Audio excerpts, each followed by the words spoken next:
Nageshwar sir మాట్లాడతారు. Friends, నేను సౌహార్దత చెప్పడానికి రాలేదు, సహబాధితుడిగా వచ్చాను ఇక్కడికి. ఈ మధ్య నన్ను తిరిగితే 10,000 వ్యూస్ కు గ్యారంటీ వస్తానులే.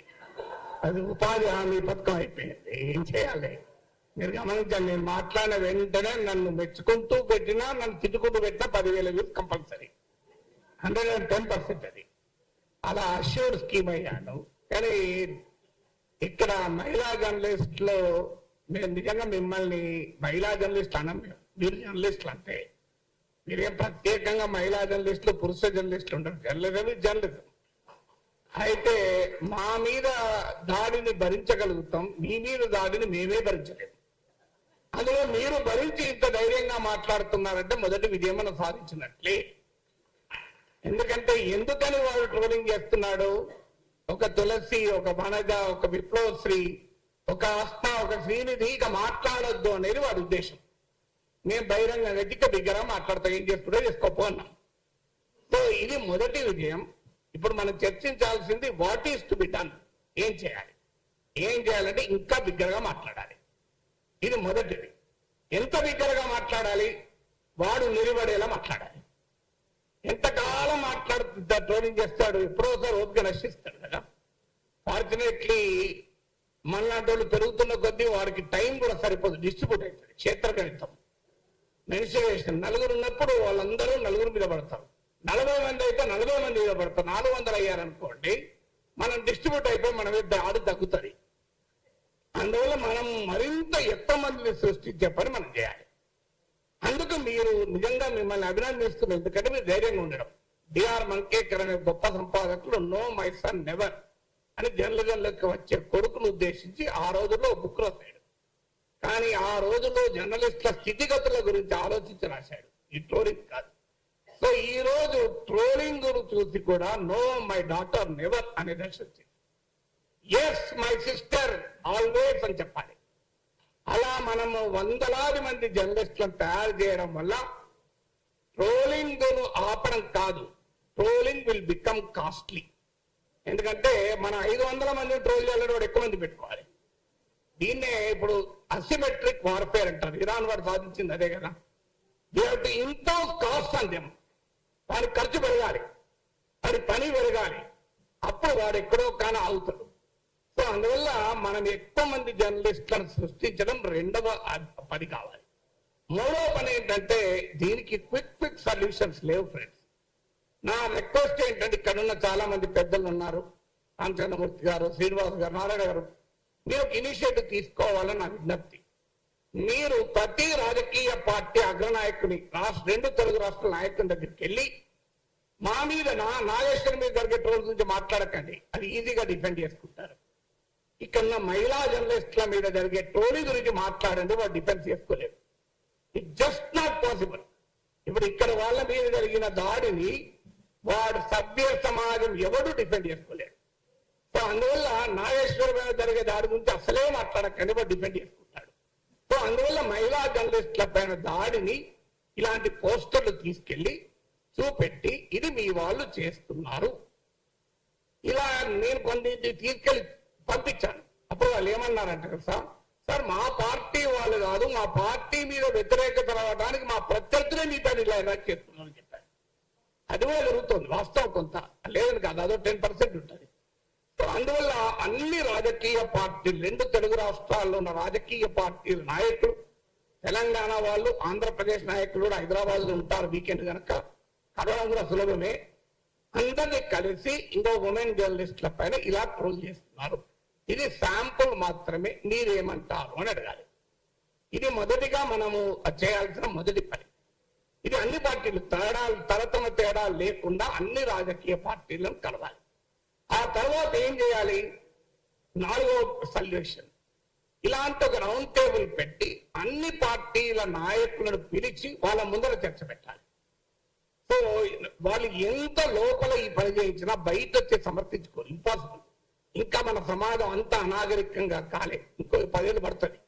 ఇలాంటి వ్యవస్థ ఇట్లే కొనసాగుతూ 10 ఏళ్ల తర్వాత బహిరంగ కూడా సమర్థించుకుంటారు. మీరు కనుక రాజకీయ పార్టీల ప్రతినిధులను పిలిచి కూర్చుండబెట్టి ఇందులో ఇప్పుడు కొంతమంది కేస్ స్టడీ చెప్పారు. విప్లవశ్రీ వీళ్ళ కేస్ స్టడీస్ ముందు పెట్టాలి. మీరు ఏమంటారు చెప్పండి. So what will you do?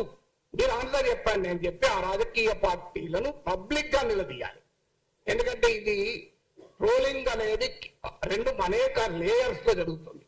ఒక అతిపెద్ద లేయర్ పొలిటికల్ పార్టీల ట్రోల్ ఫ్యాక్టరీనే. దాన్ని మనం ఈజీగా ఎదుర్కోవచ్చు. వాళ్ళకి పోయే కాలం దాపురించింది కనుకనే మహిళలతో పెట్టుకున్నారు. పురుషులతో పెట్టుకుంటే వాడు ఎక్కువ విజయం సస్టైన్ చేయగలడు. మహిళలతో పెట్టుకుంటే సస్టైన్ చేయలేరు.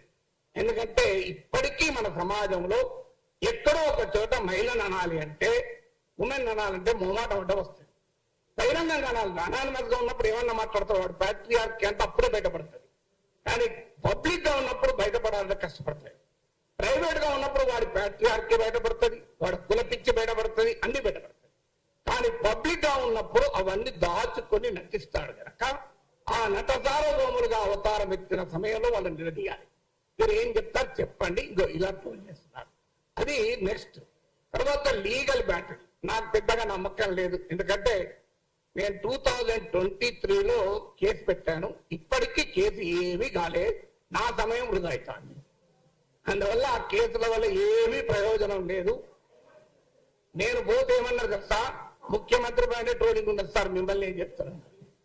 సో అందువల్ల ఐ హావ్ నో బిలీఫ్. చెయ్యొద్దని అంటలేను, కానీ ఐ హావ్ నో బిలీఫ్. ఇంకొకటి చెప్తాను. ఈ మధ్య నా గురించి 2 టీవీ ఛానల్ పెద్ద డిబేట్లు పెట్టి, సో ఆన్లైన్ లో సోషల్ మీడియాలో ఎంత బూతులు తిరుగుతారో టీవీలో కూడా బూతులు తిట్టారు. ఇంకా దారుణం. 2 టీవీ ఛానళ్ళు. ఒక టీవీ ఛానల్లో యాంకర్ ఆపాడు, ఇంకో టీవీ ఛానల్ యాంకర్ ప్రోత్సహించాడు. ఆ టీవీ ఛానల్ యజమానికి నేను ఫోన్ చేసింది. ఎందుకంటే ఈ మధ్య నా మీద 20 నిమిషాలు మాట్లాడాడు. 20 నిమిషాలు ఆయన పాపులర్ కామెంటరీలో నా గురించే మాట్లాడాడు, దేశంలో ఏ సమస్య లేనట్టు. నేను ఫోన్ చేసి అడిగాను, నువ్వు అద్భుతంగా విశ్లేషణ చేశావు, కానీ ఒక్క మాట అయినా ఇంత నీచంగా నాగేశ్వరరావు తప్పని అనే ధైర్యం ఎందుకు చేయలేకపోయావు అన్నా. పోనీ నీవు కేసులు పెట్టినందుకు రైట్ అని చెప్పుకునే ధైర్యం ఎందుకు చేయలేకపోయావు చెప్పండి అన్నా. తప్ప నువ్వు అన్నందుకు ధైర్యం చేయాలి. పోనీ రైట్ అన్న ధైర్యం చేయాలి, నాకు అభ్యంతరం లేదు. అంటే ఆ కేసులతో ఏమవుతుంది, నా మీద కూడా ట్రోలింగ్ జరుగుతుంది అంటాడు. సో అందువల్ల దయచేసి ఇక్కడున్న జర్నలిజం పెద్దలకు నా విజ్ఞప్తి ఏంటంటే, ఇది ఆన్లైన్ మీడియా కాదు, మెయిన్ స్ట్రీమ్ మీడియాలో కూడా అతి నీచంగా నా పైన 1 hour డిబేట్ పెట్టి చర్చించాడు.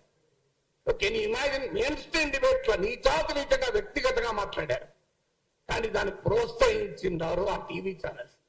సో ఈ దూరం నాతో మొదలైంది. మీరు చూడండి, భవిష్యత్తులో ఈ టీవీ ఛానల్ కూడా ఆ ట్రోల్ ఆర్మీల ఎక్స్టెన్షన్లే. మనందరికీ తెలుసు ఈ ట్రోల్ ఆర్మీలను ఏ రాజకీయ పార్టీలు పోషిస్తున్నాయో ఆ టీవీ ఛానళ్లను కూడా అవే రాజకీయ పార్టీలు పోషిస్తుంది. ఇందులో అనుమానం లేదు. అందువల్ల వాళ్ళు కూడా అదే పని చేస్తున్నారు. అందువల్ల వారి యాజమాన్యాల పైన కూడా ఒత్తిడి తేవాలి. డిబేట్ పెట్టండి. ఎవరన్నా మేమన్న మాటలు కనిపిస్తూ ఇది ఎంతన్నా డిబేట్ పెట్టండి.